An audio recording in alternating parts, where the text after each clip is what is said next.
What's up YouTube, Dad here for wargames, and I am bringing you my updated Altergeist deck profile that I took to this weekend's UK Nationals. So it was kind of a mixed bag. There was a couple of times where the deck didn't perform as well as I would have liked it to, and then there was a couple of times where the deck outperformed itself. So I'm going to explain the deck as I go through it and show you what we got, and then I'll talk you through some of my matchups as well. So the matchups that we kind of went through, there was a couple of Trickster Sky Strikers, there was a Sky Striker Draco, which is very, very good and an interesting deck to kind of play against. Spirals, Gokis, what else was there? I think that was pretty much it. I think the majority of my matchups were Trickster Sky Strikers, and that was kind of it. Everything else was relatively staple with what you expect to kind of come up against. Don't think I actually faced the mirror, which is also very, very interesting. Anyway, let's take you through this deck profile, show you what we've got. Of course, staple on the monster lineup, triple Multifaker, triple Marionetta, triple Maleseeks, double Silcoitus, and then the one Kunkuri. Kunkuri was very, very powerful and useful in this game because A, you searched it out, it's a 2400 defender, and it negated a card effect. It didn't have to negate the card that attacked, it can negate a card effect on the field. If you drew into Silcoitus, it was nearly a loss if you didn't have spoofing. Marionette are very straightforward on that one. Maleseeks for the search will be so much better when we get Link Karibo. Well, the biggest issue with the Maleseeks is you need to get rid of it for the search, and the second you do that, you open yourself up because you've got a Claret and Riskier, so unless you search out the Kunkuri, which you don't really want to, you want to search out your Multifaker, and then you're relying on Multifaker and a Silcoitus bounce to kind of protect it, you were in a bit of trouble. So that was kind of where it didn't perform. The games that I lost, or the game against Draco, the first game I opened up 2 of these with no spoofing, the second game I opened up 1 of these, and I was kind of like, yeah, I'm not going anywhere. For the hand traps, triple Reaper, triple Droll, and double Ash. Droll, MVP, very, very powerful, very, very important, had to be mained. Reaper, the only thing I ever Reapered was Kagari, and I look back on it now saying it was a mistake playing the Kagari, and I'll go through the extra deck when I get there.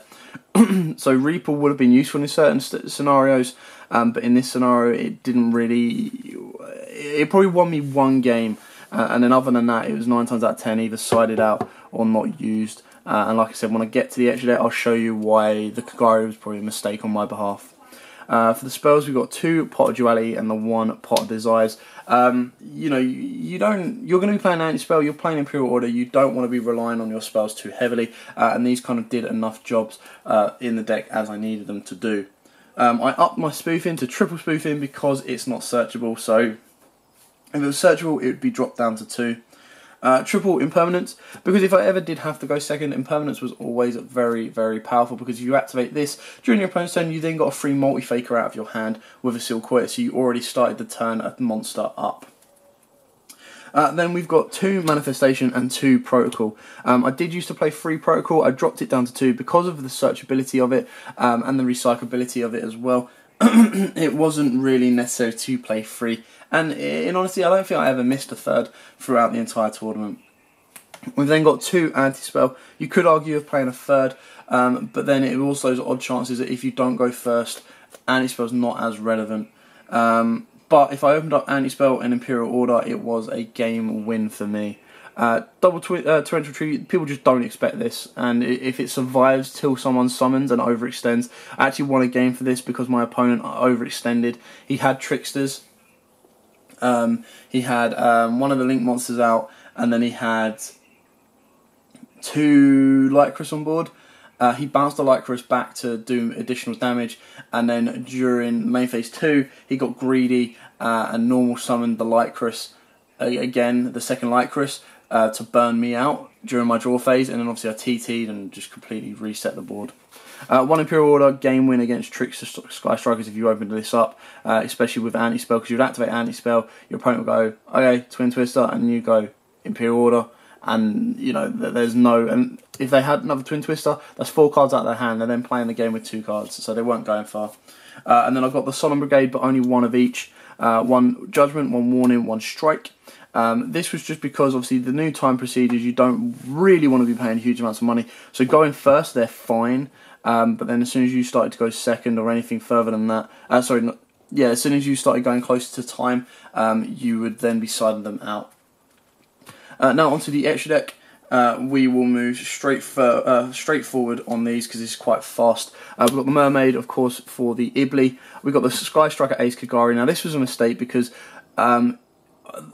majority kept going first, so that always meant I had a Melisix on board or I had a Marionetta. So it meant even if my opponent had the token on board, I still wasn't getting anywhere until they had already done their Kagari. So this was probably better as a Suzuko. In the odd cases, Kagari may have been a little bit better. Clarion Rescuer, crap card, but you need it to get rid of your Marionetta, your Melisix. Double Hextia, 3 was just too much. You never went into 3 in the grind games or even the standard games, so 2 was more than enough. Underclock Taker for those odd times, don't think I ever went into it. You'd probably go into Phoenix a bit more often. Reaper Target of Heavy Metaphors, Electromite, never saw Pendulums. Zold, never needed to resolve that against Gokis. Banshee, I went into this a couple of times, actually won me a game. My biggest issue over the entire weekend is I hadn't practiced enough using the Banshee play. So when I was doing Hexia plays, it was all done really, really quickly, saved a lot of time. But when I did the Prime Banshee plays, I had to really stop and think about it, and it took too much time to think it over. But it was still very, very important and very, very powerful, so definitely play this. Justbania, never went into it. Borreload, never went into it, was again, could be both played and Reaper Target. Firewall, played and Reaper Target, but never went into it. Buster and Mechbar as other Reaper targets, but again, never went into them. I'll quickly show you the side deck before we finish up. Of course, we've got the Ron Ross Fear Mode, sided it in but never used it. And then, of course, the Kaiju's again. I think I sided in the Gamma-Seal but never used it. Regeki, never sided it in. The ones that I was siding in the most were Wiretaps. This was alternatives to Red Reboots because Altergeist don't have the killer move. They can't finish a game off after like a quick turn. There's no easy OTK or FTK or anything like that. So Wiretap was better in my opinion than Red Reboot, just giving them loads of traps. My Crush, side this in a lot of times. Very, very powerful, hitting the light stage, the Candina and stuff like that. Of course, evenly matched, that always went in, going second, and then so did Heavy Storm Duster, just to kind of deal with any back row. I did juggle up between Twin Twist and Heavy Storm Duster, but I couldn't guarantee that my Altergeist was going to have cards in hand to discard.